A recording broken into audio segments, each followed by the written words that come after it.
Hello, Bellatini Art Noodles. We are looking at fairy tales and folklore. This is a Scandinavian book, and I happen to love Scandinavian art. Just one of those things. It's simple, simplistic, beautiful, cohesive colors. I kind of love it. I can see, and you can see, I've already flipped through and did a page, but I can't help it. There is a ton of art in here that I would love to do, like this portrait. I'm thinking I'm really happy with some of the structure on the faces. I think I'm going to get down in this book. I'm so thankful my Sarah got me this book. It was a wonderful surprise. I mean, the book does have a few swirly whirlies in it, but overall, because of all the swirly whirlies and all these lines, I deleted them. I didn't want all of those on there. I'm not a fan of that. It's kept me from coloring in these books for so long, but this gesso has changed my life. If you have a local Blix, great, but I got this. You can get it off Amazon. I don't know where I got it actually, but you can get it on Amazon if you don't have a local Blix. We happen to have two around us, so lots of water. I use tons of water, guys. I use so many different products. For instance, I used some of these Jane Davenport lipsticks. They're a lot like the Neo 2s, but they're more transparent. I really have enjoyed them. I don't want to eat my Neo 2s up so fast, so even though you can't get these in the States now, I still love them. So here's the completed picture. Sarah picked it out. She wanted to see me do this. I just can't believe how much I've been able to throw at it because of that gesso. I definitely understand that clear gesso and gesso have really become a big part of my coloring world.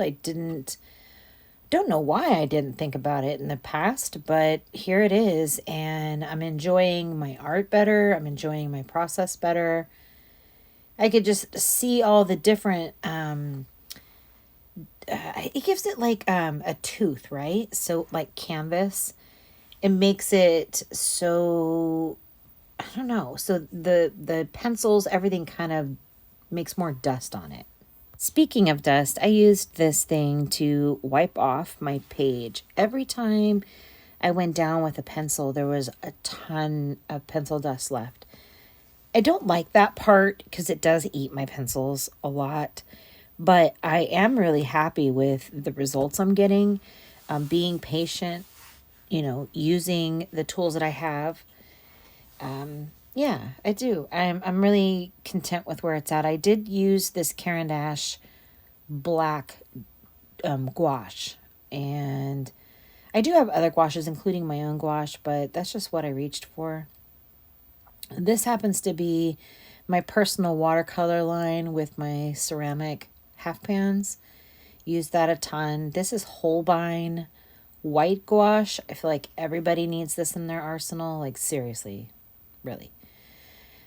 This is my favorite liner. It is hands down. The moment this thing goes empty, I'm going to be sad. I need to get like bulk of them. The tip is so forgiving and is extremely thin, so you can get a thicker line or a thicker line, but you need that one. That's I don't know, bomb.com. I don't know. Whatever. You know where bomb.com is? I don't. The gesso really made so many different textures on here. That was fun to play with. I definitely enjoy it. I had to learn a little bit how to make sure that the gesso is on the page nice and thin, watered down is what I learned. Then when you are using your pencil, it's going to just kind of stay in the crevices. It's not going to like be paper consistency. So there's something you have to get used to do it. But I hope you like it. I just really enjoyed this page. This page was effortless for me as far as just using products. It didn't matter how it came out to me. I was more so thrilled to see that I could cover up with the swirly whirlies. I don't know. It's kept me from coloring for so long because swirly whirlies are just not Jess's jam. I do enjoy it when I'm going to do a mandala, but in my normal coloring, it's not. I don't want to look at the picture that way. I did use a ton of products on this page, and just enjoyed every single second of it.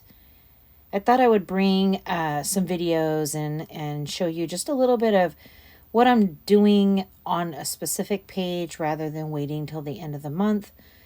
Maybe you guys want to see what we're working on in the behind the scenes. I know you guys see us do tons of things live, but how we work on the backside of it is probably different than what we're doing on the camera, just because camera takes so many questions and time, which is wonderful. But when we are creating on our own, we're not being held up. We can finish that pencil, we can finish the pen, however, whatever product you're working with. There's less interruption and more consistency. So I think that's the biggest thing.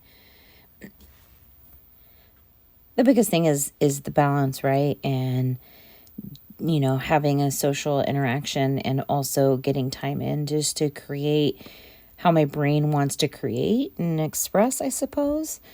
So, anyway, I'm happy you guys are here. Thank you so much for being here and taking a look at our art again and being so friendly and so helpful and all of the things that you guys have been in the last month. So again, we appreciate you. Thank you for allowing us to be here. Thank you for continuing to show up, and we'll see you in our next video. Toodles, my noodles.